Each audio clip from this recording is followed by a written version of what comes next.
My name is Claire Thompson. I am 34 years old, and for most of my marriage I believed I had the kind of love people envied. My husband Daniel was charming, successful, and endlessly supportive. Or at least that's what I told myself when friends and family asked. He was the man who once drove 6 hours just to bring me flowers after a fight. He was the man who held my hand in every waiting room when life tested us. He was the man who whispered late at night, "It's you and me always." So when I booked that plane ticket, I thought I was writing the next chapter of our story. It was early spring, and the office where Daniel worked had sent him overseas for a 2-week conference. He called every night, told me about the late dinners, the busy meetings, the exhaustion that came with networking. I listened, cheered him on, told him I was proud. And secretly I was planning something unforgettable. I had arranged everything. My flight, a hotel reservation, a second ticket home for the two of us. The idea was simple. I would show up at the airport when he landed, surprise him with a kiss, and then reveal that I had booked a weekend getaway. A fresh start. Something romantic, spontaneous, the kind of story we would laugh about years later when telling our kids. I told no one. Not even my closest friend. This was between us, a grand gesture from a wife still very much in love with her husband. The morning of his return, I remember staring at myself in the mirror for too long. I curled my hair, put on the navy blue dress he once said made my eyes look like the ocean, and I even bought a new shade of lipstick. It felt silly, maybe even excessive, but I wanted him to see me and feel lucky all over again. The airport buzzed with its usual chaos. Rolling suitcases, muffled announcements, children crying, reunions exploding into laughter and hugs. My heart raced as I clutched the envelope with the tickets. The arrival board showed his flight had landed. Any moment now he would walk through those sliding doors and I would step forward and give him a surprise he would never forget. And I was right about that. He never forgot it. The crowd shifted and then I saw him. Daniel. Tall, sharp in his travel jacket, pulling his suitcase with that easy confidence I had always admired. My lips parted into a smile, my hand tightening on the envelope. I took a step forward, ready to call his name, when I froze. As someone else called it first. She rushed toward him, a woman in a cream trench coat, her hair loose and glossy, her heels clicking against the tile. Daniel's entire face lit up in a way I hadn't seen in years. He dropped his suitcase, opened his arms and pulled her into him. I couldn't move. I couldn't breathe. Their embrace wasn't polite or fleeting. It was long, desperate, and filled with a familiarity that carved into me like a blade. He buried his face into her hair. She whispered something that made him laugh softly. His hand that had once traced the length of my spine every night, rested possessively on her waist. And I stood there, invisible, 5 feet away. The envelope in my hand suddenly felt like a cruel joke. 2 tickets for a getaway he would never take with me. A gesture meant for love, now nothing more than paper in a stranger's hand. I stumbled back into the crowd, my vision blurring, the air too heavy to breathe. My phone buzzed in my purse. A message from Daniel. Just landed. Can't wait to see you. Love you. I wanted to scream. I wanted to storm forward and rip him out of her arms. I wanted to demand answers, demand explanations, demand the truth he clearly wasn't going to give me willingly. But something stopped me. Something colder. I slipped the envelope back into my purse and walked out of the terminal without a word. That night Daniel came home late. He smelled faintly of cologne that wasn't his. His tie was loose, his excuses rehearsed. He kissed me on the cheek like nothing had happened. And as I stared at him I realized something chilling. He didn't know I had been at the airport. He didn't know I had seen everything. And that ignorance was power. Because Daniel believed his secret was still safe. He believed his wife was still blind, still trusting, still naive. But I wasn't blind anymore. I held the ticket in my hand and with it a choice. I could either burn quietly in the ashes of betrayal, or I could wait, watch and plan. And I chose to plan. The night after I saw Daniel in another woman's arms, I lay awake in bed beside him. He snored softly, his hand resting carelessly on the pillow between us. Once upon a time that hand had been my comfort, my safety, the tether I clung to when life felt uncertain. Now it was just a stranger's hand. Capable of betrayal, capable of lies. Every fiber of me wanted to shake him awake and scream, "I saw you. I saw everything." But I didn't. Instead I stared at the ceiling and thought about the envelope still tucked inside my purse. 2 tickets to nowhere now. But the paper itself meant more. It symbolized all the years I had invested, all the love I had given freely, and all the trust he had spit on in a single embrace. By dawn I knew one thing: silence was my greatest weapon. For the next week I watched him carefully. Daniel returned to work, slipping back into routine with unnerving ease. Every morning he left with a kiss on my cheek, promising late nights at the office.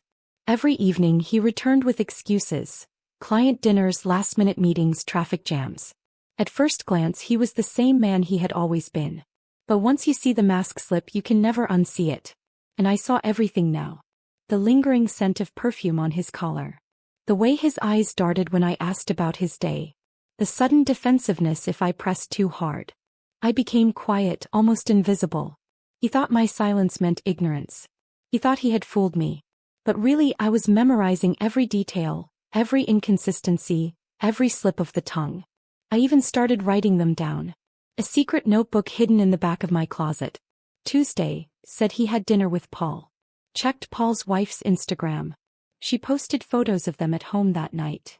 Thursday, claimed he was stuck in traffic. Traffic app showed no delays. Saturday, shirt smelled of Chanel No. 5. I don't wear Chanel. Each entry felt like a knife I was sharpening. The first time I saw her again was 2 weeks later. I had followed Daniel's car after he left for the gym.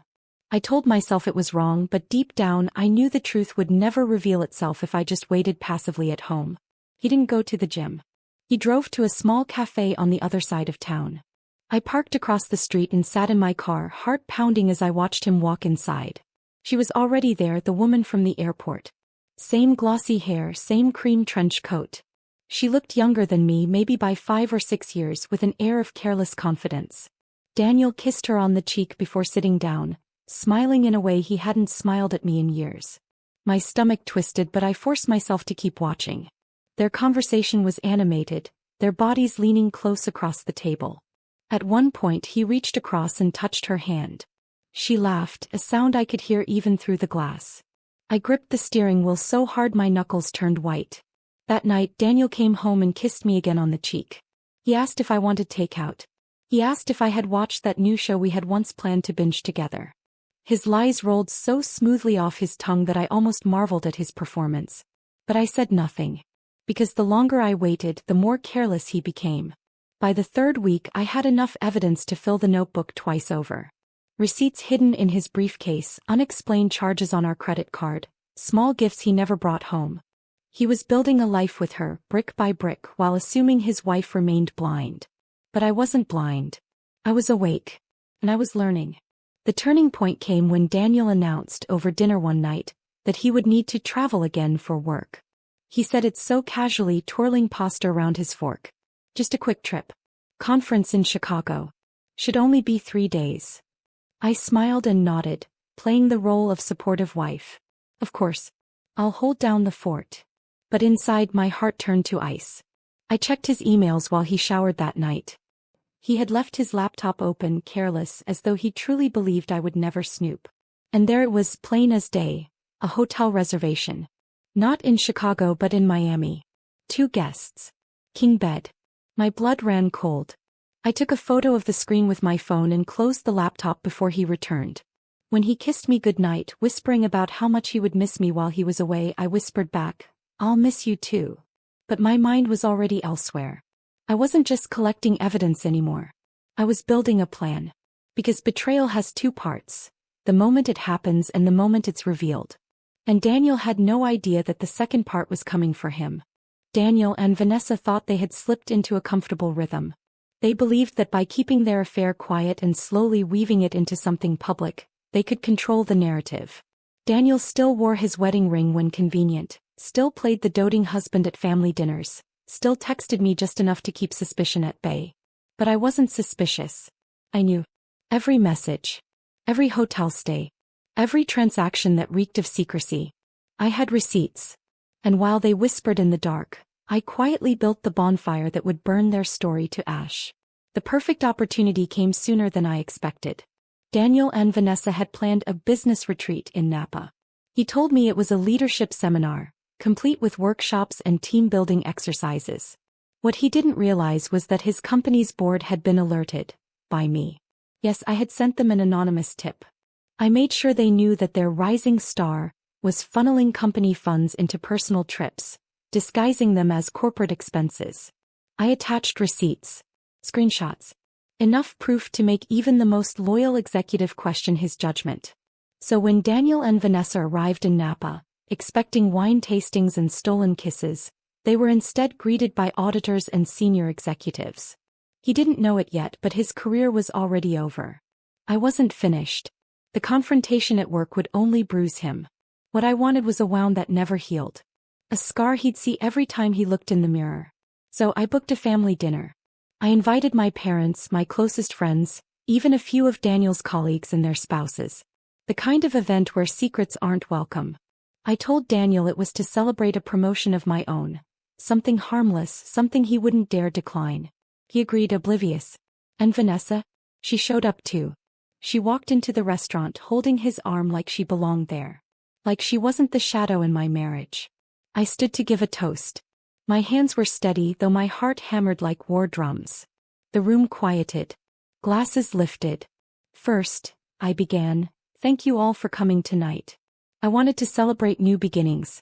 Fresh starts. Truth finally coming to light. Daniel smiled, confident, smug, sure that I was about to brag about his career. That's when I pulled out the envelope. Inside were printed pages. The emails between him and Vanessa, the receipts for the trips, the hotel invoices, the pictures I had taken when they thought no one was watching. Proof layered thick enough to drown them both. I laid the pages down one by one in the center of the table. Each paper hit the wood like a drumbeat. This, I said, is the man I married. This is what he does when he says he's working late.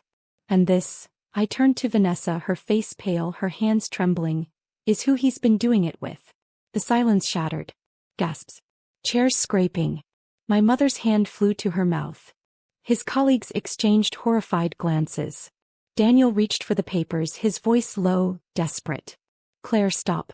Not here. But I wasn't finished. I reached into my bag and pulled out one last piece of evidence. The ticket. The very one I'd held at the airport back when I saw them for the first time, tangled together in an embrace they thought was hidden from the world. I held it high so everyone could see. This, I said, my voice clear, sharp, unshakable, was supposed to be a surprise. A trip for us. A way to remind him that we still had something worth saving. But instead it became my proof. Proof that while I was planning to love him, he was planning to leave me. The table fell silent again. But this time the silence was different. Heavy. Condemning. Daniel's face crumbled. Vanessa's eyes darted wildly, searching for an escape, a crack in the floor, a way to disappear. There was none. The fallout was instant. Daniel's colleagues left abruptly, muttering excuses, shaking their heads. His reputation was shredded in that single evening. Word spread quickly, about the affair, the fraud, the sham of a marriage he had hidden behind. Within a week the company terminated him. The board had no choice after the Napa revelations. Vanessa lost her job too. Her name was now tied to scandal, whispers following her like a bad smell. Their little world collapsed in on itself, brick by brick. Me. I filed for divorce the next morning. With the evidence I had gathered, the court had no sympathy for Daniel. The assets leaned in my favor.